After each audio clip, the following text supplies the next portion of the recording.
Good evening, everyone, and welcome to the live stream. Hope you're all very well tonight. Let's see who we have on. We have Derek. Great to see you, Derek. We have Eric. Enzo the God. Great to see you, Enzo. Mo Green. Great to see you. Keller. Great to have you on. Hope you're well. Inconsequential. Great to see you. Audrey. Great to have you on tonight. Hope you're well. We have Raven 1983 Witch. Great to see you. Antochi Martha. Great to have you on. Hope you're well tonight. We have Bob. Great to see you. John O'Sullivan, great to have you on. Colin, great to have you on. We also have Cole, great to see you. Mega Hairy Bum, great to have you on. Hope you're well tonight. We have Diana, great to see you. Pero, great to have you on. We also have Katrina, great to see you. Whoa, great to see you. Grow Thomas, great to see you. Gene T, great to have you on. We also have Stagehand, great to see you. Oh, we have a super chat from Pero, thanks so much for that. Can someone say, is Max from Germany or is he from the UK? He sounds like he's from Germany, but I'm not sure. So, Pero, I'm actually from Ireland, but now I live in Italy, and I've probably picked up a bit of an accent here. So it's a little bit confusing for many people. They're not sure where I'm coming from. But it's Irish, not so strong, I think, anymore, but it was stronger in the past. But thanks for that super chat. I hope that answered your question. Valerio, thanks so much as well. Thanks for that super chat. Hi, Max. Everybody resign and Boris is still there. Everybody resigns and Boris is still there, yes. I think we're going to see Boris Johnson remain for a long time. And the reason I say that is because if we look at what happened last week, or 2 weeks ago, when he started his slur, when he issued his slur against Keir Starmer, saying that he was more interested in attacking journalists than putting away Jimmy Savile. Last week, a number of MPs on his side, Conservative MPs, asked him to apologise, not to resign, just to apologise. It was between 10 and 11. Because I read somewhere 10, I read somewhere 11. We're still talking less than a dozen MPs on his own side called for him to apologise, not to resign over it, but to apologise. That means that the vast majority, 90% of MPs, have no problem with him saying such things. So I think we have a long way to go before Boris Johnson is going to be removed. And I've said this before, the only way to get Boris Johnson out is for his own MPs to push him out, to throw him out, to go to the 1922 committee and write some, issue hand over their letters. You don't need the majority of the party. You only need, 54? But we're nowhere near that yet. And I think Johnson is going to remain for the foreseeable future at this stage because he has weathered pretty much every storm. We have the head of the Metropolitan Police resigning. We have had aides resigning. We've had spokespeople resigning. We've had advisors resigning. We've had MPs cross the aisle. Not directly related to Boris Johnson, but certainly to the whips and number 10. So I have a feeling that Boris Johnson is going to remain in place for the next number of months at least. I don't see him resigning at any stage. Thanks for that super chat, Valerio. I want to say, wow, we're up to 225 viewers. Guys, remember to smash that like button. Welcome to everyone who's just joined the stream. I hope you're all very well tonight. So we'll start off with this story. Of course, Boris Johnson, his aide, his friend in the police, in the Metropolitan Police, has resigned. She was forced out by the Mayor of London. Said she... oh my God, I've lost... I'm having a lapsus today. The Mayor of London. I've forgotten his name. I can't believe it. You guys can tell me in the chat. I have a lot going on at the moment, and damn it, I can't remember his name. Anyway, the Mayor of London has called on the head of the Metropolitan Police to resign. She's done that.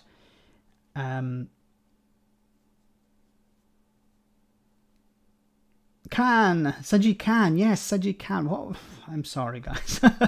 I'm tired today. Yes, Sajid Khan asked for her to resign, and now they're looking for a replacement, and there's pressure on Boris Johnson not to get involved here. Thanks, guys, for Sajid Khan. Yes, I was Khan, and then I couldn't think of the first name.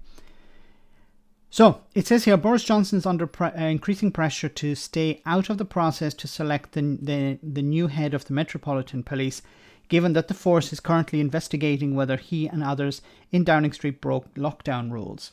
Opposition parties said the idea of Johnson influencing the choice that would be a serious breach of ethical standards because Cressida Dick's successor will have ultimate responsibility for an inquiry that would see the Prime Minister fined and potentially forced from office.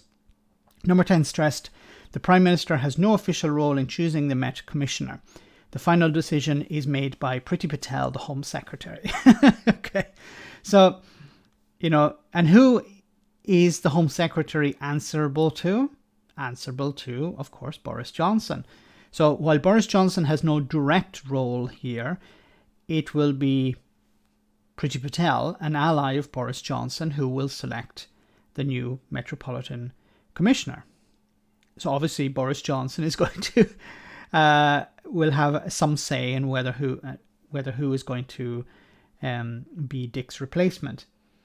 Minister, thanks so much for that super chat. Have you been at a work event at number 10? Yes, something like that. No wine and no cheese, unfortunately. I'll talk a little bit more about why I'm so tired later on. I've been trying to reach out to a lot of people to do some interviews with. I have one tomorrow, and I'll release the video maybe tomorrow or on Sunday about United Ireland. That should be interesting for some people. But an author who is very knowledgeable about this situation. So, but I'll talk about that another time. Let me read some more of your comments. Thanks so much, Ministerian, for that super chat. Does anyone find it funny that Dick was investigating Johnson? Yes. Hi Max, just wanted to thank you for all your work. You and Phil inspired me to get into politics. Wow. And as a pragmatic socialist, I'm aiming to be part of a new wave of councillors of both strategy and policy. Very good. Great to have you doing that. Thanks very much for the compliments. Fight the great fight. We need, I think, we need, be it in England, Ireland, Scotland, Wales, Northern Ireland, wherever, need people who care about policy over personality. And we need to get back to a time where policy was more important than personality. Do you think Article 16 will be in play? I don't think Article 16 is... well, I can talk about Article 16 with the guest tomorrow, but Article 16 being in play as part of United Ireland, no, I don't think that's going to play into it. But the protocol is an interesting one, and I mentioned it when I was speaking to Neil Richmond about how the protocol could be, in a way, something that protects the union, ironically, especially for unionists. Anyway, it goes on to say, however, Patel is a close ally of Johnson, who kept her in post despite a formal investigation finding evidence that she'd bullied civil servants. Angela Rayner, Labour's deputy leader, expressed alarm after an unnamed senior ally of Johnson was quoted by The Times as saying police should be extremely wary about making a decision that could lead the Prime Minister being toppled. this raises very serious questions about both the rule of law and basic standards of government, she said. If the Prime Minister and his allies are going to publicly lean on the police to try and get him off the hook for an offence, he cannot get involved in the appointment of a commissioner who would decide whether to charge him. But he's going to get involved, not directly, but of course he's going to get involved indirectly via Priti Patel. He's going to decide who eventually will, Priti Patel is going to be on the phone to Johnson. Okay, how about this person?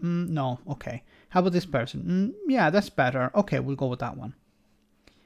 Because she's a Trump loyalist, a Johnson loyalist.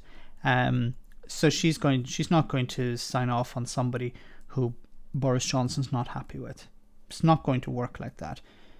We're way past decent standards in government. The government should make clear that no one under investigation will be involved in any way, and the Prime Minister must say now if he will rescue himself or explain how public confidence will be maintained in a fair process. Sir Bob Neill, a senior Tory MP and chair of the Commons Justice Committee, said suggestions of political pressure on the Med were completely inappropriate and should be disowned by Number 10. The Liberal Democrats have argued that, given the circumstances, a replacement should be endorsed instead by a cross-party Commons House Home Affairs Committee. That would make more sense. It would take the Home Secretary out of the picture, but I don't think that's going to happen. Brian Paddock, a former senior Met officer who is now a Lib Dem peer, said the only certain way to keep the process fair would be for Johnson if Johnson was no longer Prime Minister. Yes, the best thing would be get rid of Johnson and then have a new police commissioner. Then there's no risk of political influence. It's inconceivable anyone will be appointed as commissioner of the Met without the approval of the Prime Minister, Paddock said. When you have a Prime Minister under criminal investigation, it's very problematic. I'm unconvinced that the Prime Minister, given his personal assurance that he would not take part, will reassure the public. Dick stepped down on Thursday after the London Mayor Sadiq Khan made it clear that she had lost his confidence following a series of scandals highlighting an apparent misogynistic and racist culture within elements of the force. Yes, and we've heard about that. There have been a number of stories covering that, and I think also because of the way the Met has dealt with the parties so far. I think that has certainly played a part as well. And it's good that she's gone, and hopefully the replacement will be much better. So here is a bit more on that. In the last few moments, Boris Johnson, the Prime Minister, has tweeted his response to Dame Cressida Dick's resignation. He says Dame Cressida has served her country with great dedication and distinction over many decades. I thank her for her role protecting the public and making our streets safer. And I heard you Really? talking there, Dermot, to Shingy about the process for finding a replacement for Dame Cressida Dick, something that will really be in the hands of Priti Patel, the Home Secretary. And speaking to sources at the Home Office tonight, they say it really is too early to say how long that process is going to take. We referenced before the fact that Dame Cressida will stay on for that handover period, so they won't be without a Met Police Commissioner. But I think now there really is a need to try and accelerate that process to find a replacement as soon as possible, led, as I say, by Priti Patel. But I think they feel that it's just too soon to start setting out that timeline, despite the fact that they were frustrated by the Met's response to, as Shingy was saying there, the allegations at Charing Cross. But before that too, Daniel Morgan, the investigation there, and others. There had been some intense criticism, for example, of the police's response to political events of late, to parties in Downing Street too. So I think there's been a head of steam growing, but when it comes to trying to find a replacement, that work will now start in earnest. But as I say, we'll have to bring to you over the course of the next couple of days a timeline for doing that, but Cressida Dick will stay on regardless. So she's going to stay on. She's not going to leave immediately, which means that she's going to continue to review Boris Johnson's case. Okay, let's move on. Of course, let's talk about Brexit. Now, Jacob Rees-Mogg was hired as Brexit Opportunities Minister. He'll be probably working once a month, maybe an afternoon once a month, because what else can he do? There aren't any opportunities.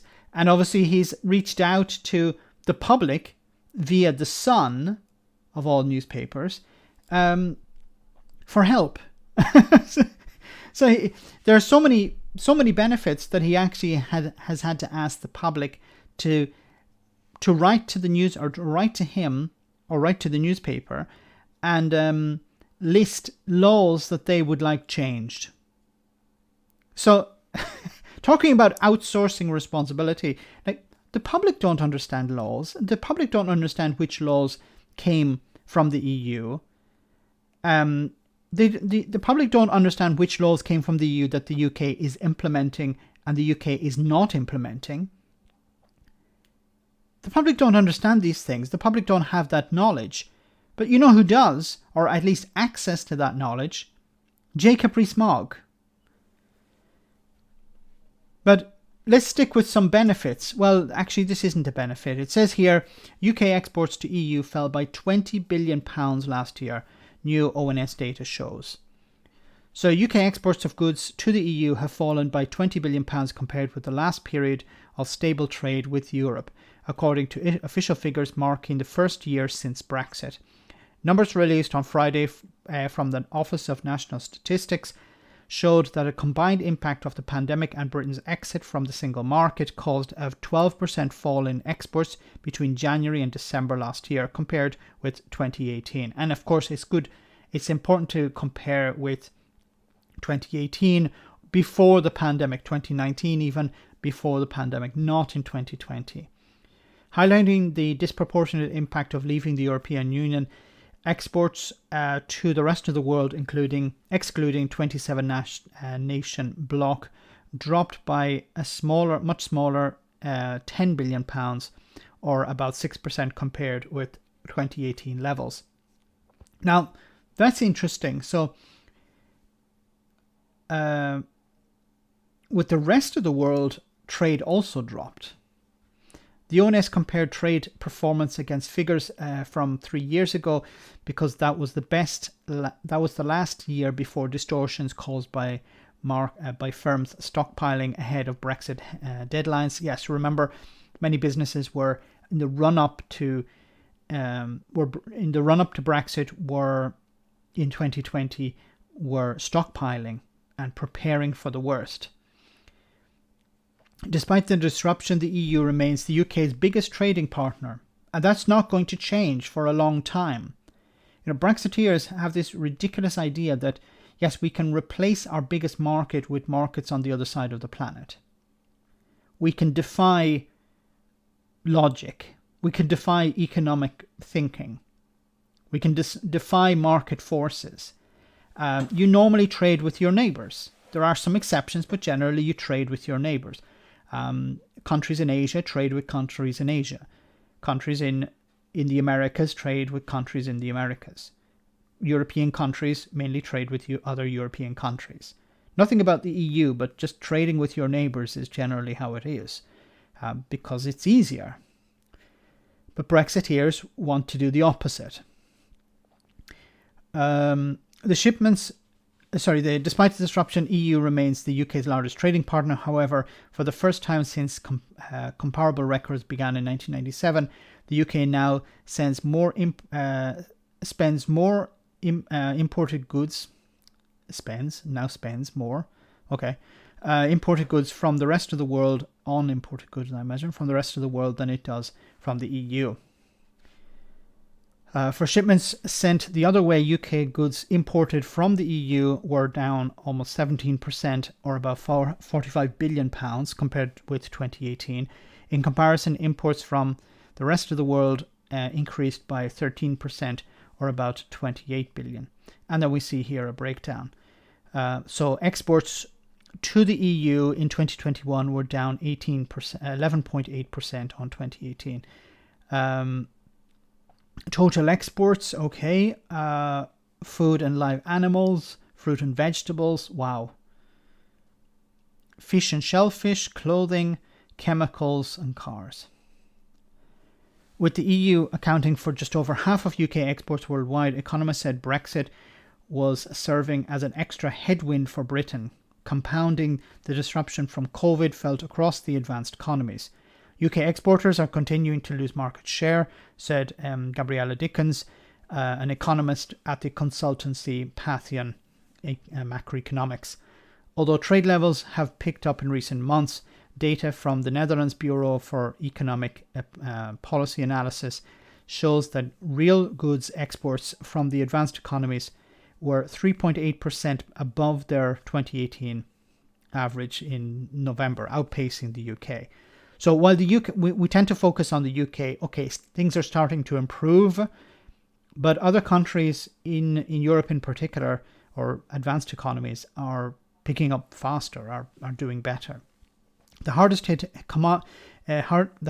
commodities recorded dramatic falls. Outbound shipments of clothing and footwear to the EU were down by almost 60% compared with 2018.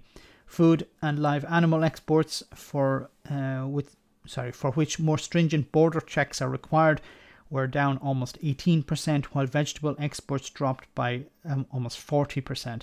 Shipment of cars to the EU, heavily disrupted by the global supply chain issues and COVID, were down by a quarter. And it's important to remember that it's not just about how percentages here. We're also talking about value. So, a car compared to an apple. Okay. Apple, the export of apples may drop. That's a problem. But, if you're looking at car sales are down or shipments of cars are down, they're expensive goods and they have a much bigger impact. Guglielmo Larberastier, a trade economist at the University of Sussex, said the drop in vegetable exports was probably linked to a fall in the number of seasonal workers available to pick and process crops, more burdensome paperwork, and the difficulty in exporting perishable goods in the face of extending delays at the border. And this is something that needs to be remembered. It's not just, okay, well, once we're over COVID, everything will get back to normal. No, because as it's pointed out here, there are fewer workers available. Then there's also the paperwork. And then there's the goods that are sitting at the ports waiting for the paperwork to be checked. And this means that a lot of the goods, fresh fruit, for example, goes off. And when it arrives at the market, some of it has to be thrown away. So you get less for it. Clothing exports have been affected because of high proportion of garments sold by UK retailers are made in Asia or the US, making them ineligible for the tariffs negotiated in the post-Brexit trade deal. Once again, this post-Brexit trade deal, it included things like rules of origin, which require a significant amount of the product produced in the UK. It's not because it's produced in the US or it's produced in Asia, which means it can't avoid the tariff. However, the latest figures do suggest a recovery from the worst of the Brexit damage seen in January 2021, just after Britain's departure, when exports to the EU plunged by 40%. According to the latest figures, UK exports to the EU were about £200 million higher in December 2021 than in the same month in 2018. But much of this was driven by the increase in wholesale gas prices on international energy markets. So the value is going up because things are more expensive. Business leaders have warned that the border restrictions and reams of red tape have pushed up costs and added to delivery times, permanently undermining the competitiveness of UK goods on the continent. Some businesses still want to purchase UK goods and are willing to pay the premium for that, but that's not a benefit of Brexit. It's companies buying UK products despite Brexit, but that's generally for premium products. It's not for low-cost products. Number 3, thanks so much for that super chat. We will need to grow our own food via allotments. It's the big problem with that is I think about 40%, is it, or maybe it's more than 40% of food is imported from the EU in winter. So yeah, you can have allotments, but a lot of the fruit and vegetables can't be grown in the winter time. They have to be imported. So some things there, yes, you're probably going to see more allotments, but that requires land, which drives up the price of land. If it's planned. But I think allotments would be a good idea. I think I'd actually support something like that. I think it would be a good thing for people to be able to grow their own food. But not everyone would be able to do that unless you're able to rent the land, or if you have the land available. Many people are struggling with just to pay bills at the moment. Don't think to be able to either spend time on an allotment or rent an allotment. Thanks so much for that super chat. 2022, the year of the turnip.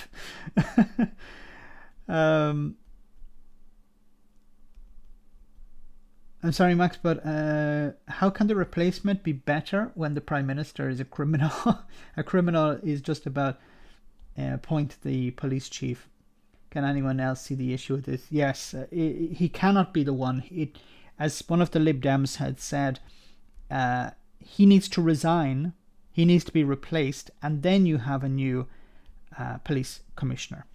But before that, it doesn't make any sense, because obviously Boris Johnson is going to have some hand in it, because Priti Patel is the one who's going to decide the police commissioner.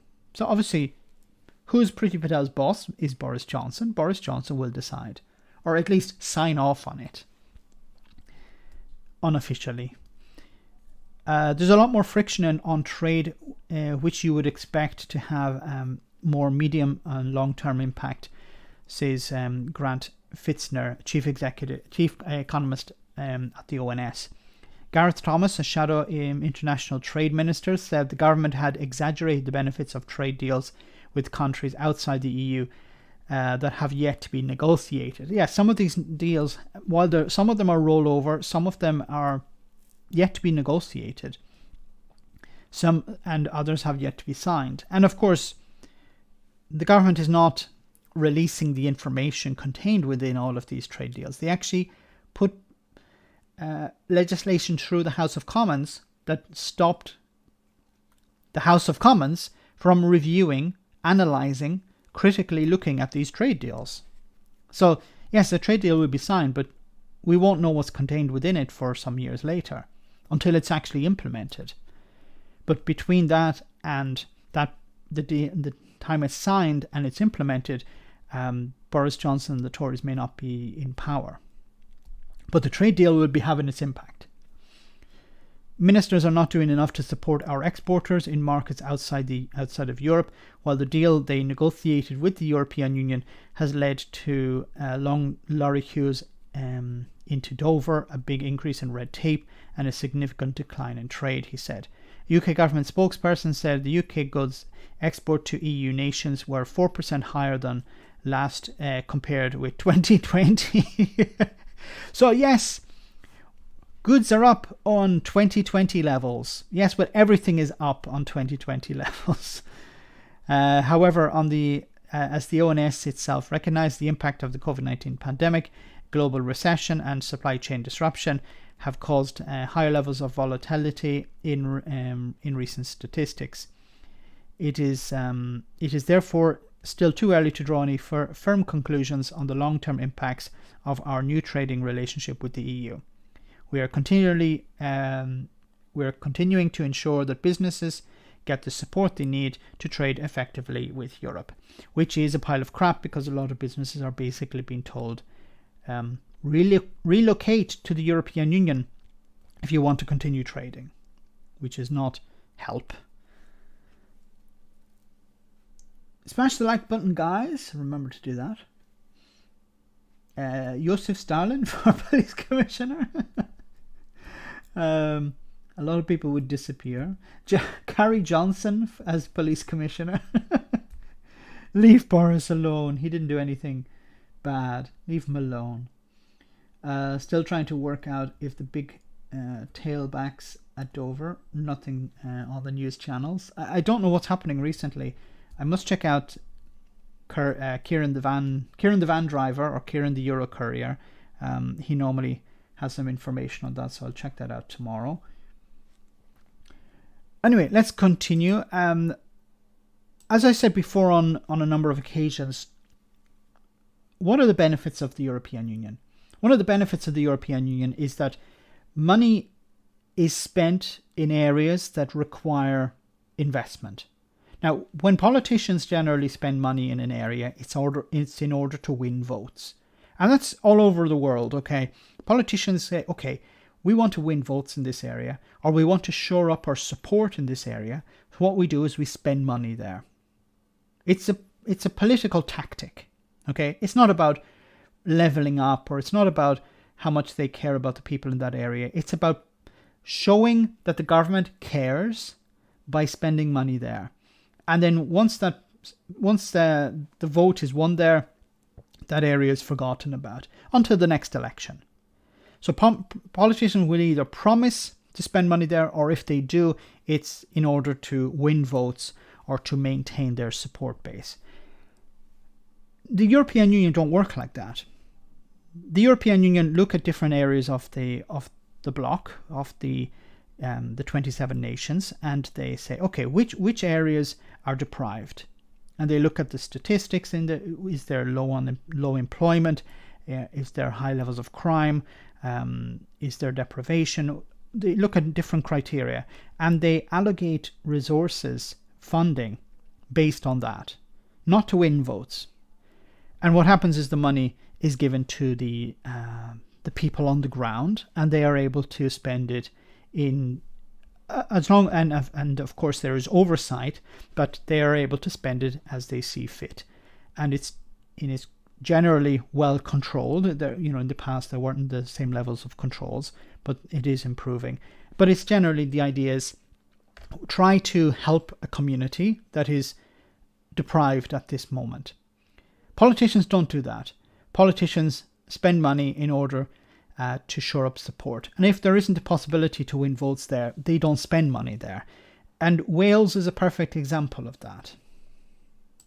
Well, it's hard to think of many opportunities at the moment from Brexit, but in fairness, we've been so caught up with COVID and management of that crisis that, that we haven't had a decent approach to considering this. But you take the issue of funding, because whatever you think about the EU, areas like this and areas north of this were hugely dependent on European structural investment. And yet we had the government announcing what is, in essence, a compensation for us losing that in terms of the Levelling Up Fund last week. But when you look at the figures for that, and when you delve a little bit deeper into the programmes relating to that, no programmes were awarded in any of the areas around here, in Newport, in Blaenau Gwent, in Caerphilly, in Torfaen. No projects were funded through that, despite European projects having been really invested in those areas. Around half of the total amount that was given through European aid is now coming to Wales through the Levelling Up Fund. There we have it. Less than half. So money used to come from Europe. Now it's coming from Westminster. But there's a problem with that. Even worse, in my opinion, is the threat to the democratic accountability of that, because Vaughan will have more to say on this than me, but the Welsh Government and the Senedd has been completely bypassed in the organisation of Levelling Up. There needs to be a respect agenda, whatever happens with Brexit. We can't just have a UK government ignoring a democratically elected government in Wales and when it suits it. Because the people of Wales, for right or wrong, have elected Vaughan and his colleagues, and they have a right to be treated with respect and honour and participation in any funding programme. And that's the problem. What Westminster does is Westminster sets up a commission in Wales or in Scotland, in Northern Ireland, and they decide how the money is spent. So it's the government deciding how the money is spent. And of course the money will be spent in order to win votes, or it will be spent in order to shore up a Tory MP or Tory councillor or whatever in that area. It will not be to help the people of that area. And this is anti-democratic because it's taking away powers from the local government. This in the past was money for the local government to level up in a society, before Boris Johnson's slogan, but to level up that area. And that's one of the great benefits of the European Union. But that's gone now, and it's now going to be used as a political tool, unfortunately. So let's go on. Sticking with Brexit, it says here, Truss to hold fresh talks with EU amid pressures from Northern Ireland and Westminster. Now, this is a little bit old, but I think she had her talks today. No, there's another deadline. Okay, it says here, yes, the pair will meet. Sorry, it goes here. Foreign Secretary Liz Truss will hold fresh talks with EU Vice President Maroš Šefčovič over post-Brexit arrangements for Northern Ireland ahead of the hoped-for deadline for a deal later this month. The pair will meet at Miss Truss's official residence in London on Friday morning for their latest discussions over the Northern Ireland Protocol. And they actually met this morning for like 5 minutes or something. It was very, very short. It brings to an end a tricky diplomatic week for the Foreign Secretary, who was in Moscow on Thursday for what proved to be stormy talks with their Russian counterpart Sergei Lavrov over the Ukraine crisis. Miss Truss has, and you've probably seen the images of her. Let me just pause this. You've probably seen the images of her embarrassing herself. Where the translation was being taken and she was interrupting the translator, and the Russian foreign minister said, "Look, just let them finish the translation first." And then he walked out on her while she was still standing at the lectern. It goes on to say the next meeting of the European EU-UK Joint Committee, which oversees the implementation of post-Brexit arrangements, is due to be held on the 21st of February. The Northern Ireland Democratic Unionist Party have previously set that date as a fresh deadline for Ms Truss to find a solution to the UK-EU dispute over the protocol. The DUP's Paul Givan, who was until last week was Northern Ireland's First Minister, told Ms Truss last month that the process in the protocol was needed imminently. Obvious 21 of February is a very significant date in terms of what progress will have been made or not made, Mr Givan said at the time. He resigned as First Minister at the start of this month as part of his party's protests against the protocol, a move that by default also brought the automatic resignation of Sinn Féin's Deputy First Minister Michelle O'Neill. It seems the negotiations were very quick and probably nothing really happened. And, I actually feel a little bit sorry for Liz Truss because she has a lot on her plate. She's the Brexit minister. She's the foreign secretary. She's going to Russia one day. She's meeting with the EU the next day. Doesn't she has a lot on her plate, and and she's trying at the same time to emulate Margaret Thatcher. How did she fit in all these lessons for to improve her dictation or to improve her accent? Is that what she's been attempting to do as well? So final story on Brexit, and then we'll move on. This is something that was a story last year. Was supposed to get resolved. Obviously, it hasn't been resolved. It says here, UK Pig Industry Review announced as 200,000 animals stranded on farms. Farming Minister Victoria Prentice called for a review of unfair supply chain after meeting with producers and the National Farmers Union.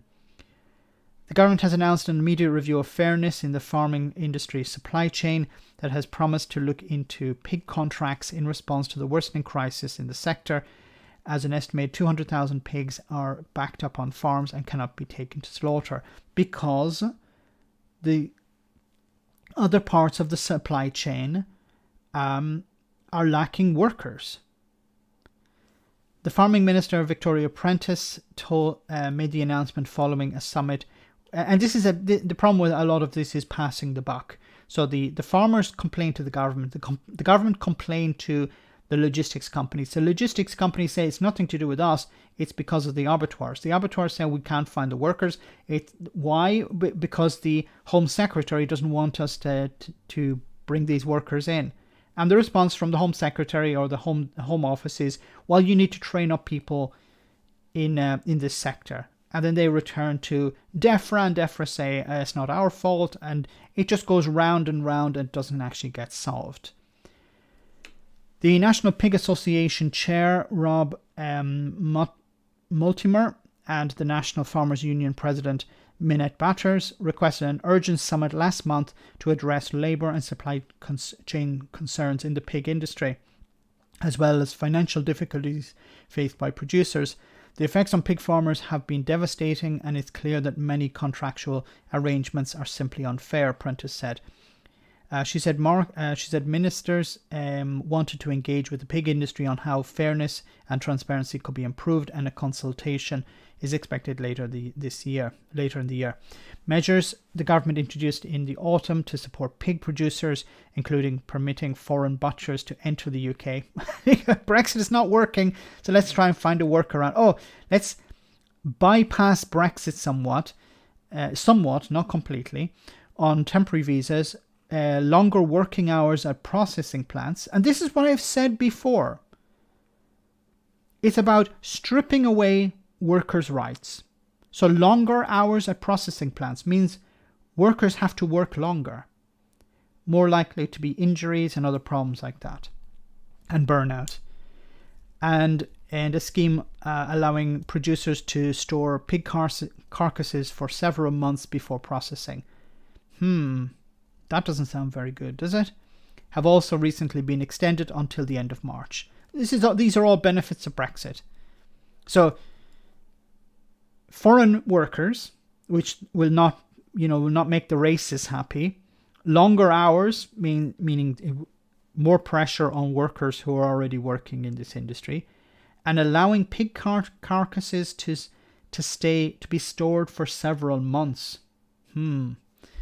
Producers have said the British pig industry is fighting for survival. And of course, what happens is with supermarkets, if supermarkets buy pork from British producers and it's not good quality, they will stop selling it and they will buy it from abroad.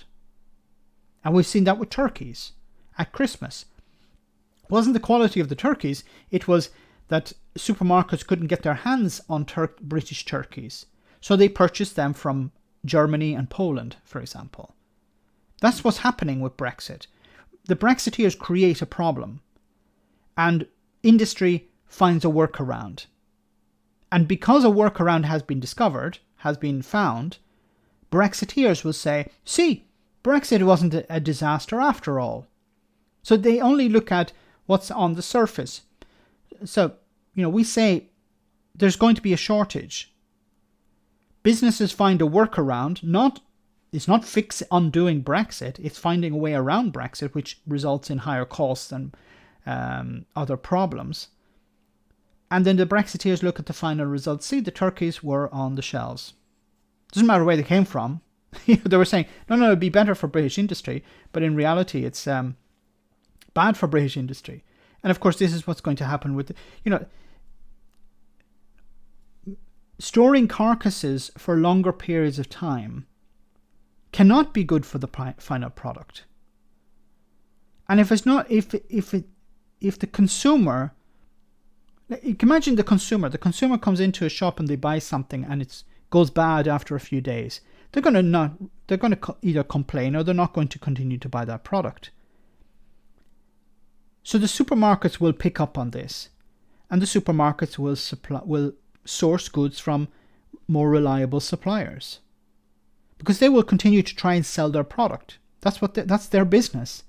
If a supplier is not good, they'll dump that supplier and they'll find another one. And food poisoning in the UK, not a Brexit benefit. No, it is definitely not.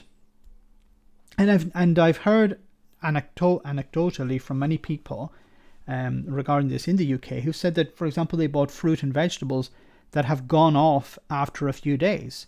Even some of the things that are, the best before date, it goes bad before the best before date. Which means it's probably been sitting in a truck, not refrigerated to the right level. And that's why it's gone off. Because, when the best before label is put on something, it's in a cold chain. So it's maintained at a particular temperature. But if it goes outside that temperature, within a few hours, it's already starting to spoil. And then if you refrigerate it, it keeps a bit longer. But as soon as the temperature returns to room temperature, it's going to go off much sooner. And then there are also problems of CO2. I've been speaking to some people and they said that there's still some shortages, or it's not shortages, but it's difficult to get certain quantities. Measures the government introduced in sorry, yes, I read that. Zoe Davies, the chief executive of the MPA, said the meeting had been a positive start to discussions about how to resolve the crisis in the pig industry. We didn't have any big commitments today, but I don't think we expected any. She said the government is committed to finding a solution and we will make sure that they are successful, otherwise there won't be a pig industry. Davies said producers wanted processors and retailers to work together to tackle the backlog of pigs on farms, while retailers could do more to promote British pork. But retailers will only promote it if they believe that it will sell. And if they don't believe it will sell, they will find other producers and other suppliers. That's how the supermarkets are under no obligation to promote British pork. I don't see this getting any better. Batter said once again, if you think about the core problem here is because of the ending of freedom of movement. This creates massive problems for industry. It's not just about paperwork. If the goods are being produced in the UK and sold in the UK, paperwork is not the problem. But if you can't get access to the staff, this creates problems along the supply chain. Better said the review of the supply chain fairness was positive, but it would do nothing to alleviate the crisis taking place on pig farms across the country. We now have long-term. We now have a long-term plan, but not a short-term fix. She said, without urgent action, I fear the pig sector will contract even further, and we will see an increase in pork imports that are produced to lower standards. This is something I certainly don't want to see, and neither do the public, who want to buy high-quality British pork. She called on the government to consider giving financial support to the farmers most affected, which has been provided in Scotland, Northern Ireland and in some EU countries. The number of pigs stranded on farms has been rising since the industry began to sound alarm last autumn, which I was talking about before on a number of streams. It has almost doubled from 120,000 to nearly 200,000.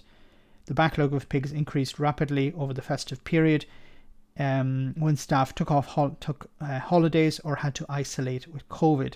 The culling of healthy pigs on farms continues, with an estimated 35,000 animals killed since September, according to the MPA, although it said the actual number is likely to be higher. Pigs are backing up on farms because of the lack of staff at the abattoirs. This is the problem once again, where they're slaughtered. Only 100 of the 800 temporary butcher visas granted by the government have been taken up so far. So the government said, yeah, don't worry, we'll fix the problem. We're going to provide temporary visas. And how many people, I and others have been saying this is not the solution. A temporary visa is not the solution. But who's steering this? It's the Home Office. The Home Office don't want to provide long-term visas because they need to keep the racists happy.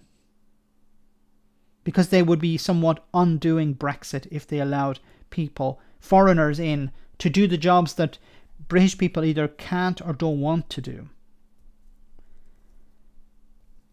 It called on ministers to simplify the visa application process and ease the English language requirement to make it easier to recruit trained butchers. And this was something that was on the cards as well, to ease the language requirements. Head of the summit, pig farmers from the UK gathered in York to raise awareness about the challenges they face. Farmers have been forced to kill and dispose of animals to make space and ensure the continued welfare of their stock, the livestock. The meat industry is one of the many sectors of the UK's economy grappling with the labour shortages linked to Brexit and the pandemic, while a lack of delivery workers and drivers has affected supply chains. As we've seen, it's affecting every part of the supply chain.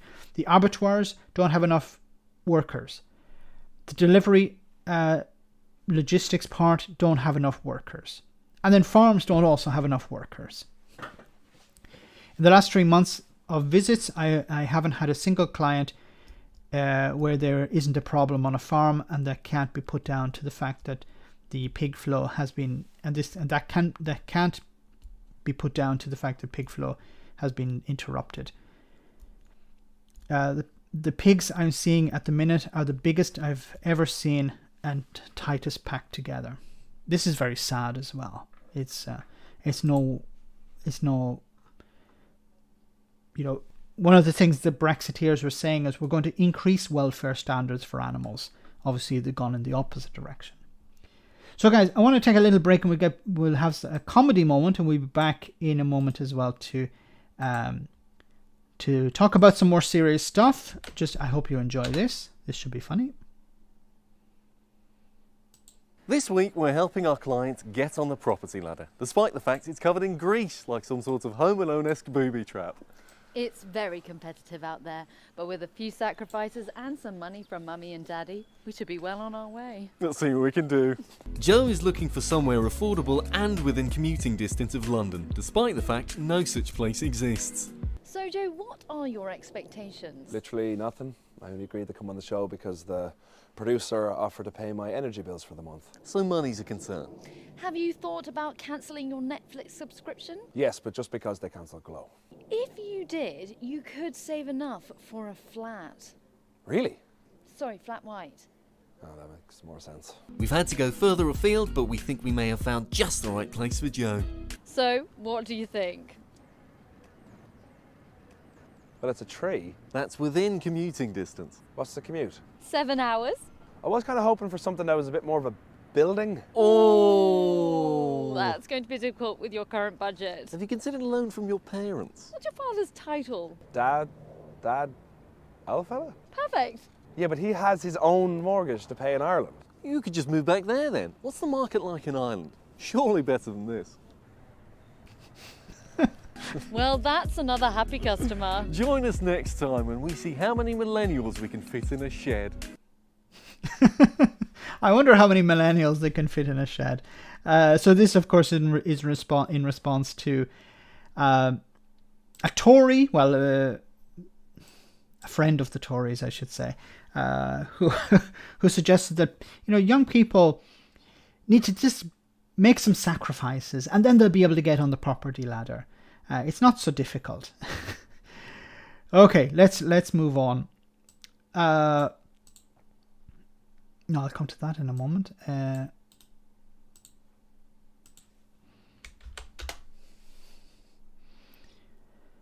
So it says here, HMRC accused of ignorance and inaction over £6 billion COVID fraud. But then remember, fraud isn't a crime, as Boris Johnson's government has pointed out on numerous occasions. So Her Majesty's Revenue and Customs has been accused by an influential group of MPs of ignorance and inaction on recouping £6 billion of fraudulent COVID-19 support payments, drawing an angry backlash from the tax authority.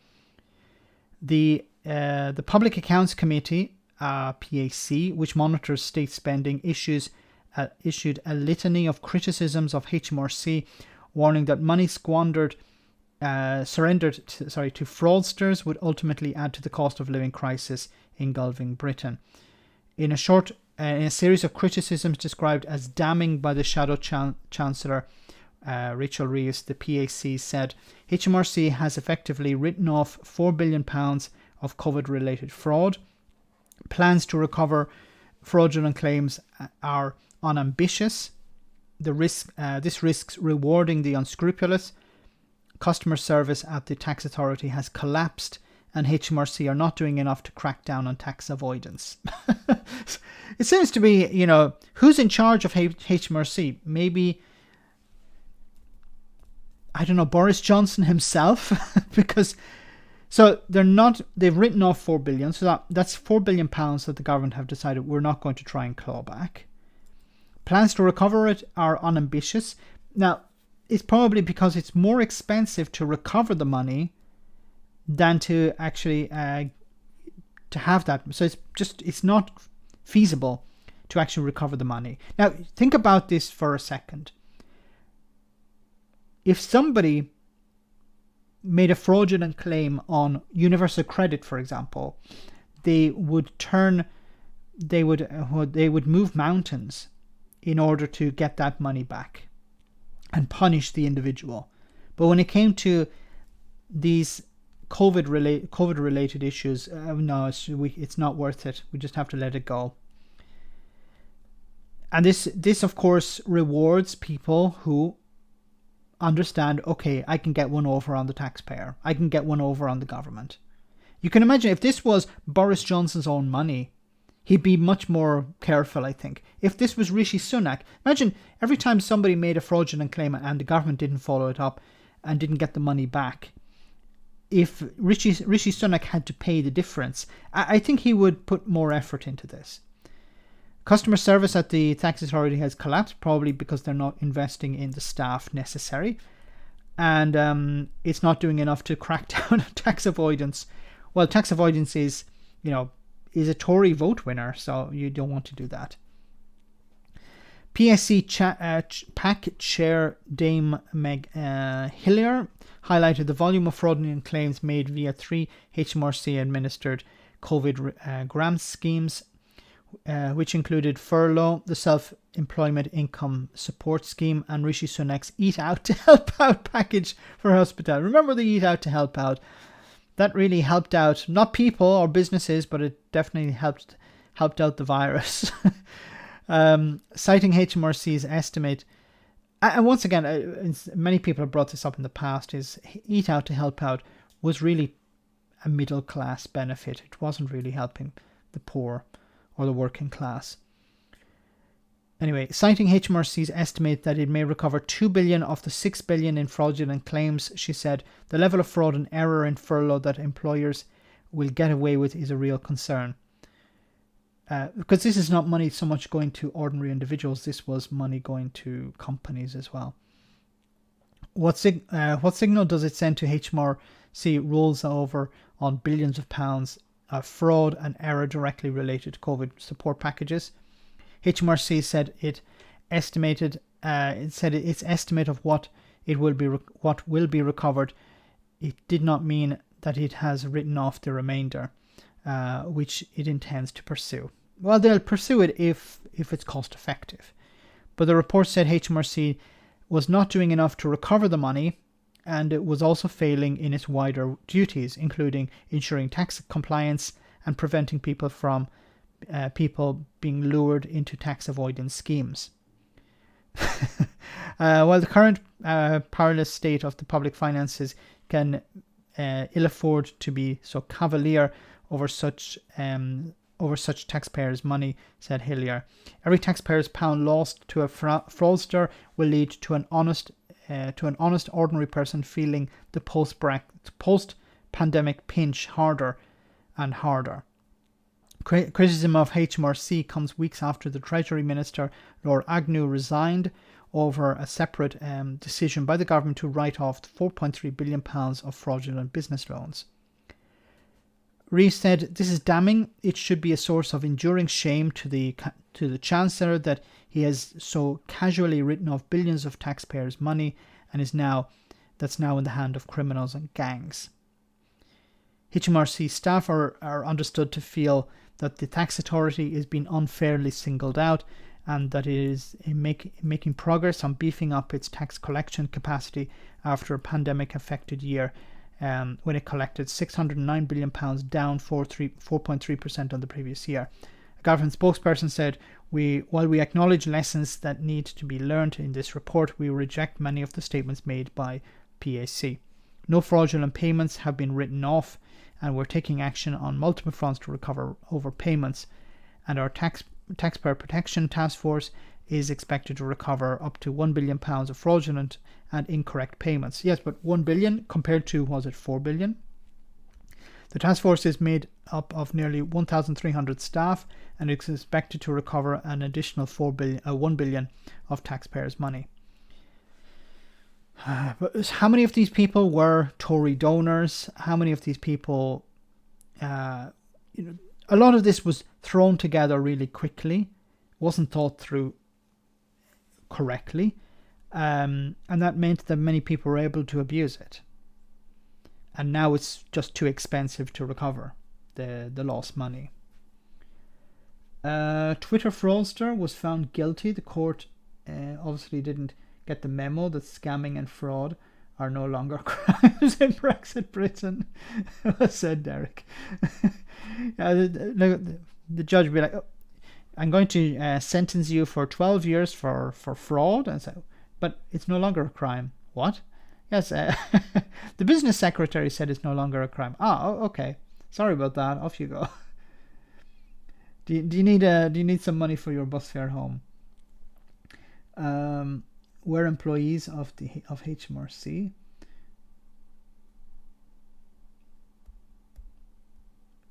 Two-bedroom house in Dublin 3, 490,000. D3, I imagine Dublin 3.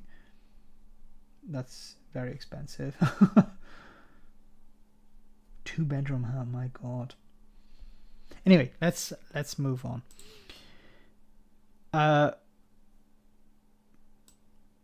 To, of course, as I said in this report, money that's lost to fraudsters eventually finds its way to undermining services for the public.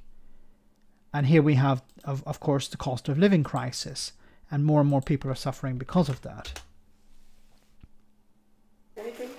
Just some sweet lunch would be there. Okay. Former estate agent Graham Smith will tell you the cost of living crisis has well and truly reached Middle England. Would you like extra soups? If there's some going, yes, please. Yes. Which one do you want? I really don't mind. He lost his job at the start of the pandemic. In 2 years, his luxury lifestyle and his savings have disappeared. Without something like the food bank, I just don't know. I mean, I've been eating dry cereal for the last 2 days, so yeah, it's been very, very difficult. I guess you never imagined this would happen to you. Absolutely not. Not in a million years. I've been on some very nice holidays. I've got a car. Unfortunately, the engine's broken. I can't afford to fix it, let alone afford the insurance, MOT and tax. That really does hit you hard. It affects your self-esteem. I'm going to have to readjust everything that I've ever known and lived with and basically just start again. So start from the bottom again. She loves her fruit in bed. Single mum Amy Crome is struggling to survive even in the short period between jobs. This is her first visit. It's been tough. I've wanted to cry, but obviously having my little girl at home, I've had to just kind of bite my tongue at it. So yeah, it's been tough. Now, why is Universal Credit not covering this? Like, we have charity, we have Universal Credit. If Universal Credit, it means people have to, if people are on Universal Credit and they have to go to a food bank, it means Universal Credit has failed. How can somebody say, yeah, Universal Credit is working and people can go to food banks and people have to go to food banks? And the idea that you have to wait up to 5 weeks for a Universal Credit payment. And the response from the Secretary of State, Therese Coffey, was that, yeah, well, you can get a loan or you can get an advancement, but not everyone gets an advancement.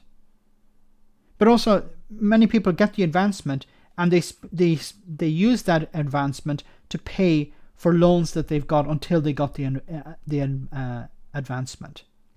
So they arrive back at zero. And then the following week, when they get or the following period when they get their universal credit, they're going to get less because they've already got an advancement.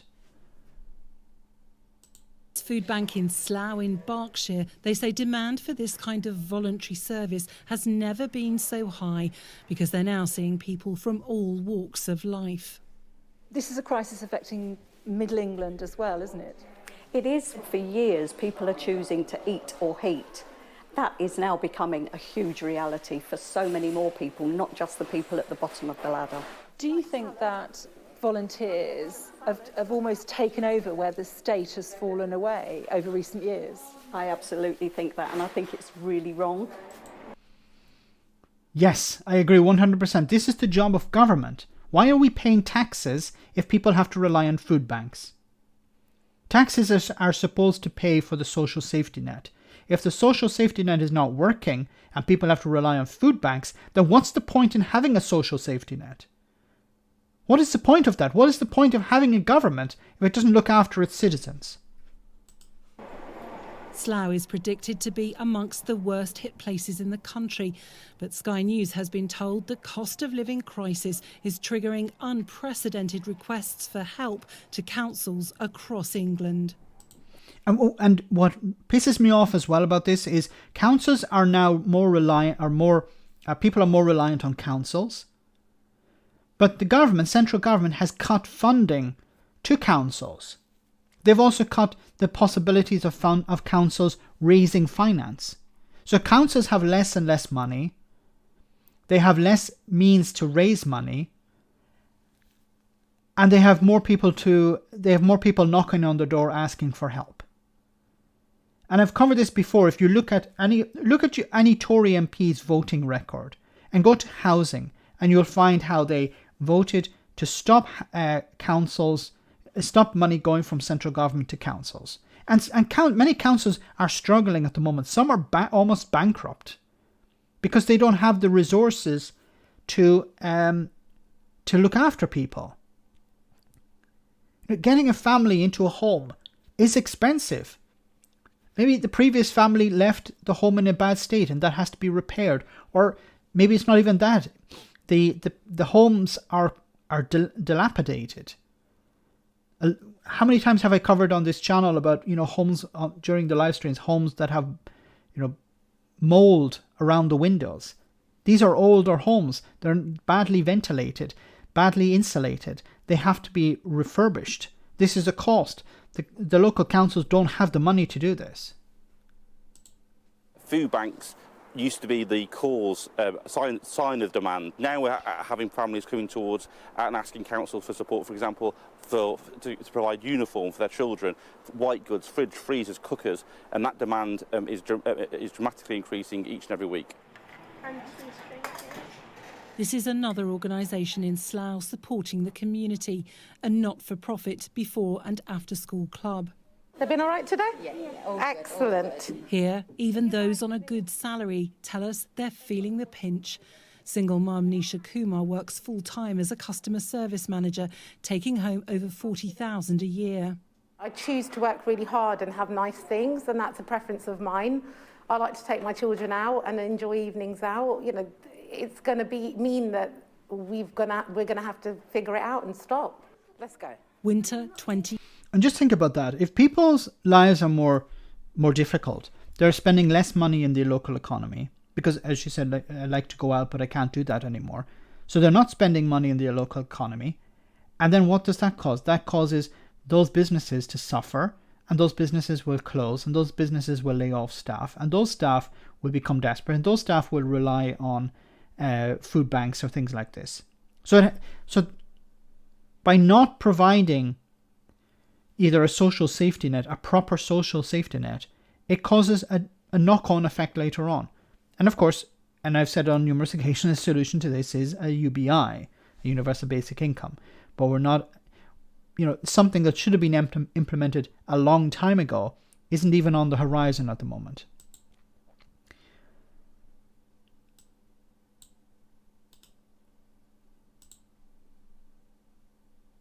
Okay, I want to move on. Just wanted to touch on that story because I think it's important. Now, this is from The Independent, says that the UK is now... Whoops, let me refresh the page. Don't know why it does that. Okay. Britain is moving to flawed democracy status, according to an international index that champions freedom, civil liberties, and growing governance and good governance. Stop it, Boris Johnson. Okay. The UK dropped two places in the global democracy rankings, with experts citing a series of scandals that have undermined trust in Boris Johnson's government. The Economic Intelligence Unit placed the nation in 18th place in its latest democracy rankings, behind Taiwan and Uruguay, and just ahead of Mauritius and Costa Rica. Britain was given an overall score of 8.10 out of 10, a decline from 8.54 the previous year. In a gloomy assessment, the IEU said the country was edging closer to a flawed democracy classification. The UK has downgraded following a volatile year that saw controversies over party financing and a series of scandals that have undermined confidence in government. The Kate Parker, the EIU's senior European analyst, said concerns about lack of transparency over party funding, as well as high-profile scandals involving ministers and officials failing trust in government. She continued, "We've seen political membership dip, an indication of weaker citizen engagement. There's a feeling amongst people that they don't matter and they can't change things." And this is understandable, because people are starting to feel, look, we have no control over Boris Johnson. People are becoming less engaged in politics, which means that if you're less engaged in politics, you're less likely to follow stories and understand what's happening, and you're more easily manipulated. That was one of the things in the run-up to Brexit as well. The level of political engagement was extremely low. People were extremely cynical of government and politics and politicians. And, one of the aspects, I don't think it was the biggest reason, but one of the main reasons many people voted to leave was to give David Cameron a bloody nose, to give his government a bloody nose, to punish the Conservative Party and the government at the time, back in 2016. Yeah, let's punish the government, let's vote. David Cameron is telling us to vote one way, let's vote the opposite in order to punish him. And sorry to be the bearer of bad news, David Cameron is doing okay. He's not living under a bridge. But many people who voted for Brexit have seen their businesses collapse. And I don't know if they're living under bridges, but they're definitely living in a more difficult state. Let me read some more of your comments. Boris Johnson doesn't have any control over Boris Johnson. Yes. There's no trickle-down economy. It's Hoover up. Yes. I'm living in a caravan and there's no worm, plus giant spiders that could turn on a cat. My God. I think he's trying to stay in office for the war with Russia, so he can have a Churchill moment. I really hope that's not the case.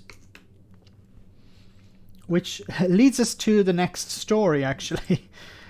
What's happening in Ukraine. So let me bring this up.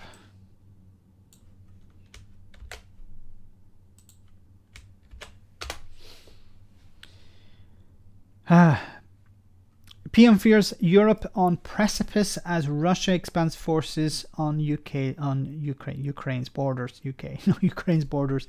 Boris Johnson said he feared Europe stood on the edge of a precipice, as some experts declared that Russia has now assembled a force on the borders of Ukraine that could be capable of invading. On the day of rushed British diplomacy, the Prime Minister said he hoped Russian President Vladimir Putin would disengage and de-escalate. while the Foreign Secretary Liz Truss held frosty discussions with her counterpart in Moscow and announced further sanctions legislation.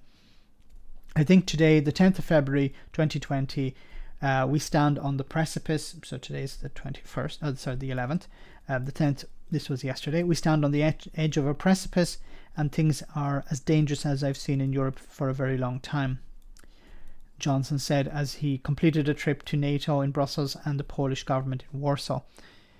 The Prime Minister, under pressure at home over whether he should resign if fined for attending lockdown-breaking rule parties, sought to escalate concerns about Russian tensions as the Ukraine crisis enters a decisive phase. Earlier at NATO's headquarters, Johnson said the situation had entered the most dangerous moment.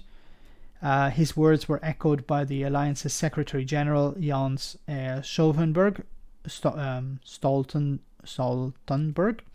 who added, "The number of Russian forces is growing up. The warning time for a possible attack is going down."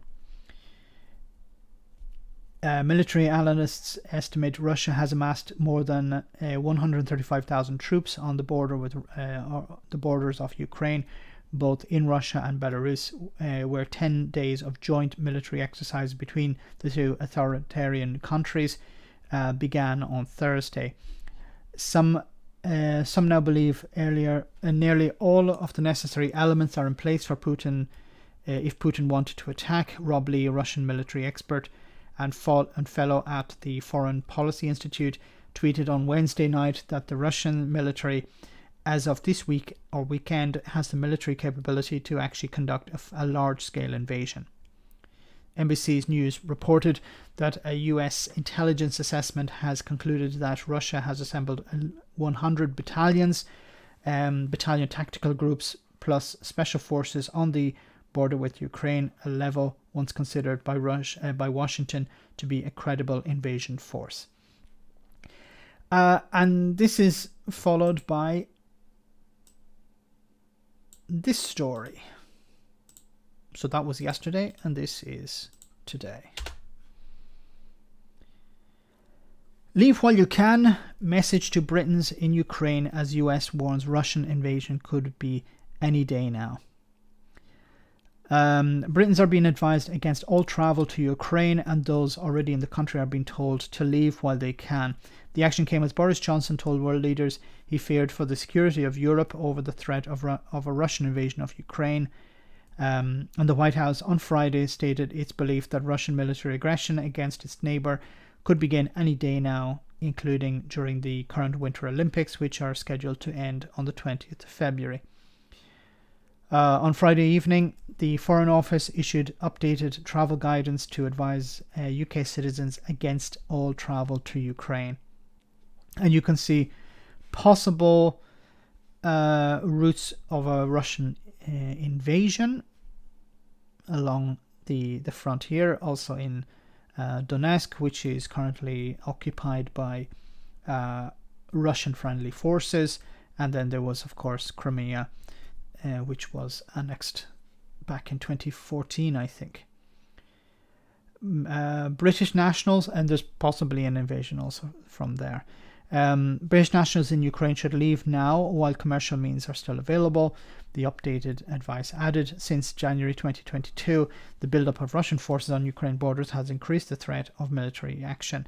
Due to this increased threat, the FCDO has taken the decision to further withdraw embassy staff from Kiev.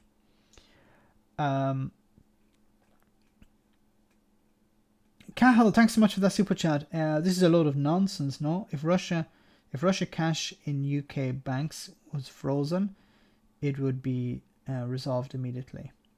Yeah, something is a little bit off here. They've been talking about sanctions, but they haven't imposed any of these sanctions yet. Now, are they waiting for an invasion to take place and then to impose the sanctions, or are the sanctions actually, do they have any teeth at all? And they're not. Why aren't they imposing the sanctions now? Because imposing sanctions, if the, thanks for that super chat, Cal. If they impose sanctions now, it could actually turn the ship around, because the people who have these sanctions imposed upon them wouldn't be Putin specifically, but it would be also people within his circle of influence, sphere of influence, sorry. These billionaires, multimillionaires and billionaires, if they saw their assets or their cash frozen in banks in the UK or in Europe, they would get on the phone to him probably say, turn that ship around. But allegedly, it's too late at this stage for Putin, because if he pulls back now, it would be embarrassing for him. And he would have lost the initiative. Because I think what he was hoping would happen is NATO would not be able to respond with significant resources. There would be squabbling within NATO and in Europe in general on how to deal with this. And I think he was at the beginning testing NATO's resolve, and I think he was bluffing, but now he can't bluff, and I think if he was to withdraw, he would be the loser in that. But I don't know what he had hoped to achieve here in the end. Was it to annex more of Ukraine, to split Ukraine, to put a puppet government in Kiev? I don't know. He was hoping for another Crimea. But I think what the problem with Crimea is that it was Russian friendly. The problem with the rest of Ukraine is it's not. And while the West sort of turned a blind eye to Crimea, that's not going to happen now. And I thought maybe he thought that he would be able to get, because it's all about influence as well. So that's why he's been trying to influence parts of Europe, former members of the Soviet bloc, trying to maintain influence in those countries. Putin is the type of person who would like to resurrect the Soviet Union. Kermit for president, and I think he's I think that's his goal at the end of the day, but I don't think he's going to be successful. Ukraine to be neutral, no NATO. So that's one of the problems as well, is that Ukraine have been saying to the West, we need NATO here. And Russia has been saying, no, we don't want NATO in Ukraine. But it's Ukraine's decision whether they allow NATO or they become part of NATO. That should be their decision. But Putin doesn't want to allow that. But Putin doesn't see Ukraine as a sovereign country. He sees it as part of an eventual new USSR or something like that. So if NATO got a foothold in Ukraine, that would really damage his goal of a new Soviet Union. So guys, I want to move on to the next one of the last topics for tonight.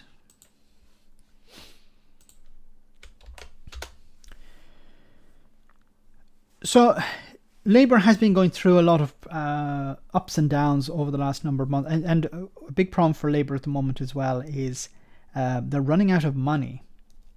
So the party is suffering financially. They have reached out to a number of donors to help them out, but if there was an election held tomorrow, Labour probably wouldn't have enough money to run a campaign, which is extremely concerning because they are high in the polls. They're beating the Tories in the polls, but they wouldn't necessarily have the money to run a campaign, and that could really damage them.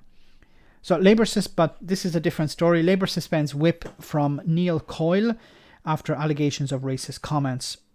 So Labour MP Neil Coyle has had the whip suspended after allegations he made racist comments to a journalist in the House of Commons bar, a party spokesperson said. It comes after a complaint by Henry Dwyer, Dyer, a political reporter for the Insider website, about the alleged behaviour of Coyle, an MP for the South England seat of Bermondsey and Old Southwark since 2015.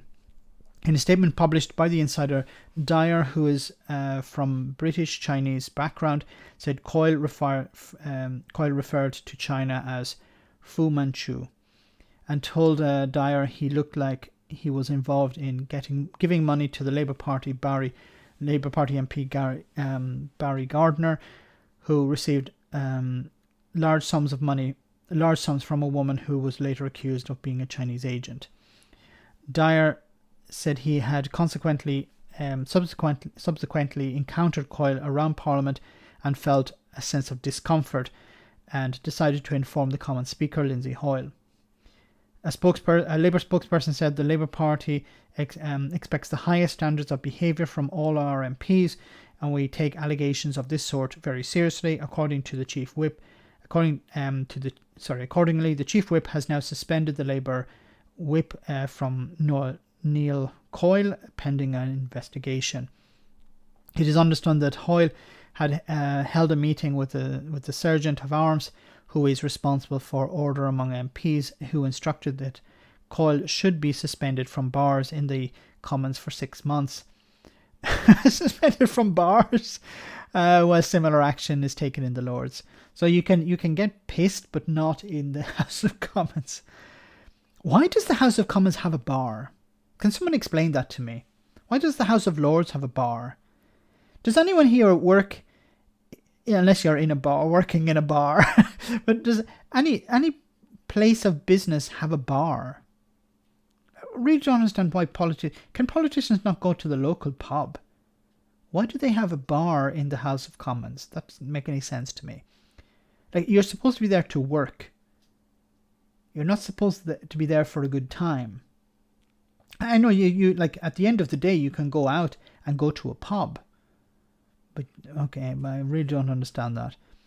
Maybe also because perhaps if you were, it's actually worse if you were, being a racist in the bar in the House of Commons, because there are real consequences to that. If you're going to be racist, you're probably better to be in a public bar. And not that I think anyone should be racist, of course not. But this guy isn't just a racist, he's really stupid as well. In a statement, Dyer said that on Thursday evening he was in the Strangers Bar in Parliament talking to other journalists when Coyle approached the group. In the ensuing conversation, Dyer said Coyle suggested Gardner had been paid by Fu Manchu. Dyer said he gently pushed back at Coyle over the comment, adding, "He didn't ask me if it was just the case that I was being oversensitive," before saying that he would apologise if he had said something bad, and if it wasn't just me being sensitive, which I believe was insincere. He then said that he had relatives of Chinese descent. The old argument of, I have black friends, or I have Chinese friends. I responded by saying that I'm British Chinese, to which Coyle responded that he could tell. From how I looked like, you've been giving renminbi, the Chinese currency, to Barry Gardner. Dyer said that he had left the bar later. He waved goodbye to Coyle, who to which he responded by putting 2 fingers up at me. This guy sounds like a horrible piece of crap. Doyle sounds like a horrible piece of crap. This young man who's Chinese British descent, and you're like saying, you look like somebody who's giving money to another Labour MP. Like, this is the sort of behaviour you'd expect from a Tory, not from a Labour MP. But it's good that he has had the whip removed, and hopefully he'll be kicked out at the next election. He doesn't deserve to be in the House of Commons. And look, it doesn't matter which party you're in. If you're a massive racist, you just need to just stay at home. You're not. Who are you representing? So guys, we're almost at the end of the stream. I want to say a massive thank you to everyone who came on tonight. Thank you so much for all of your support. Thanks to everyone who sent a super chat. Greatly appreciated. Thanks to everyone who wrote a comment, and thanks to the moderators for doing a wonderful job. Before we finish, of course, we have our one for the road. But let me read some more of your comments. I didn't read many comments tonight. The bars are free in number 10. Very good point. Johnson has a drinks cabinet. The garden in number 10 seems to have a bar too. Yes. Most MPs are horrible. Do MPs just have £80,000 disposable income? Do they actually pay for anything? That's a very valid point. It's like many of the MPs, they have so many so when they go to the bar, they probably pay half price for the beer. When there's a canteen or some type of restaurant in the House of Commons, and they pay, like, that's subsidized. And if they're out and about, they can claim most of the things on expenses. Like, for example, Ian Paisley Jr., okay, in 1 year, I think it was about 1 year, he claimed £250,000 in expenses. Now, yes, he lives in Antrim in Northern Ireland. So he has to take a flight from Belfast to London, okay, when he needs to be in the House of Commons. But he doesn't need to be in the House of Commons every day. And obviously he can have a flat in Westminster. But he claimed expenses of £250,000 in a year. Like, he could have bought a flat in Westminster for that. Not a very big one, but he could have bought a flat in Westminster for that. But these people never have to put their hand in their pocket. They earn at least £82,000 a year. Some of them a lot more. And many of them have jobs on the side. And, you know, and they still, and some of them still complain, like Boris Johnson. £150,000 per annum is average expenses. Like, how do you spend £150,000 on expenses? Really, like flights. Just Ian Paisley fly. Ian Paisley lives up in a cloud. On a cloud. Does he fly business class, first class? I don't know. Does he have a private jet? Okay, wouldn't cost a bit more than 250,000, but bloody hell.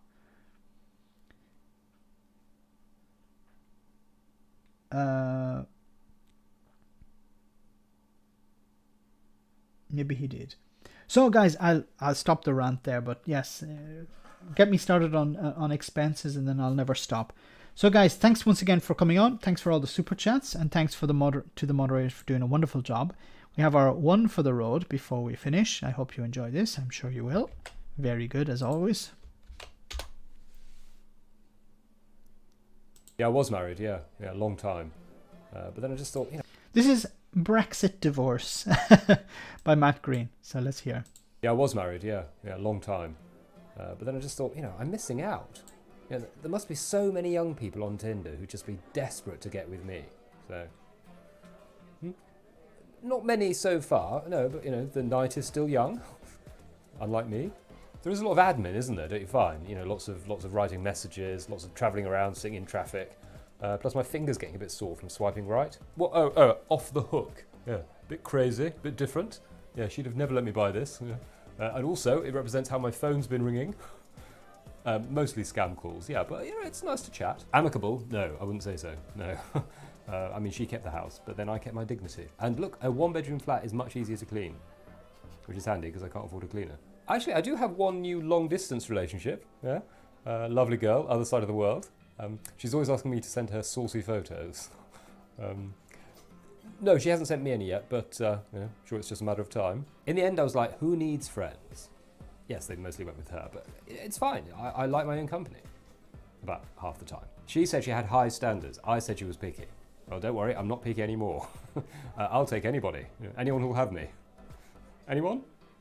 She was a bit of a foodie, but you know, I'll eat anything, particularly these days. You know, hot, cold, lukewarm, in date, out of date, mouldy, from a bin, whatever. You know.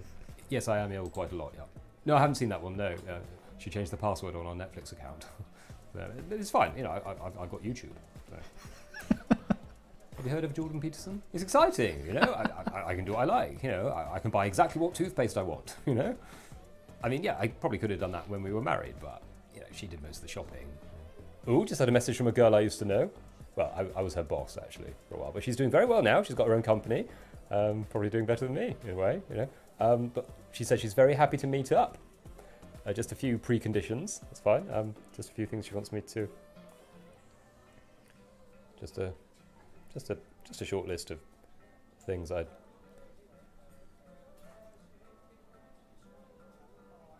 Yeah, I think I'll leave it. Why do you think I got divorced? No, I'm genuinely asking. I just can't really remember now.